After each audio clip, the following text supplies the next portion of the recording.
જય ઠાકર, જય ગૌ માતા. કેમ છો બધા? બધા મજામાં હશો? આપણે પણ એકદમ જલસા કરીએ છીએ. અને આપણે આ છે ને કાંઈ કામ ધંધો છે નહીં. આ બધા તો પોદળા પડ્યા જેમ તેમ. ગાઉને પૂરવાની બાકી છે. તો આજ કરવાનો છે વાળો સાફ.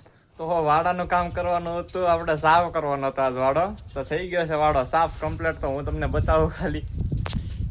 તો ભાઈ આ તો પોદળા ઢળી ઢળીને મરી ગયા.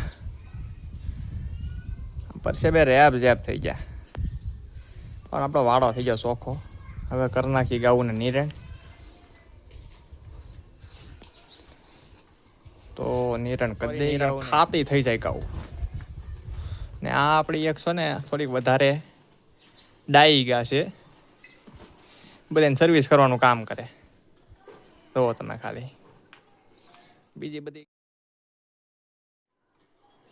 પણ એક આગનો થાળો ન કરે. એને ખબર છે અહીંયા મમરા ફીટ થઈ જાય આપણા, એટલે એની પાસે ઓછી જાય. બાકી આ બેને દબાવ્યા કરે.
ભાઈ અમુક માણસો કે ગાય જમણો પગ આગળ રાખીને બેહે ને એ ભાગશાળી ગા કહેવાય.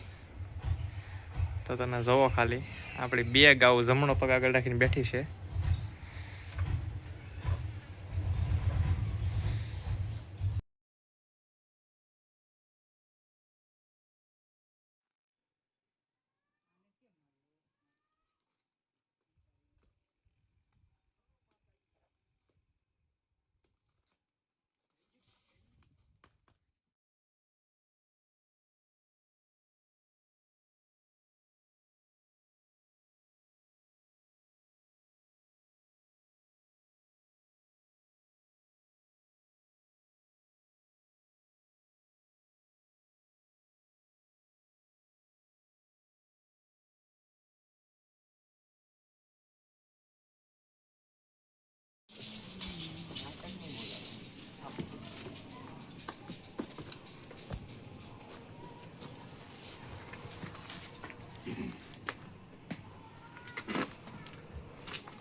આપણે ગાઉને કરવાનું હતું ખરવા અને મોવાનું રસીકરણ.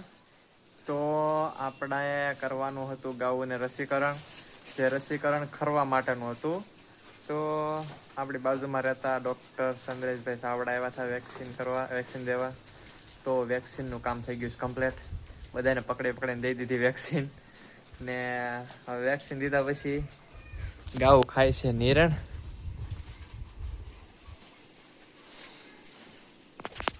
ને આજ તો ભૂકા કાઢ નાખ્યા. ગાઉને પકડીને વેક્સિન દઈ દીધી. અમુકે કવરાવ્યા હતા.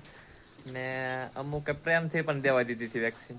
તો ઈ કામ થઈ ગયું કમ્પ્લીટ. ને હવે આપણે આજનો બ્લોગ અહીંયા સુધી રાખીએ. અને મળીએ આવતા બ્લોગમાં. ત્યાં સુધી બધાને જય ઠાકર.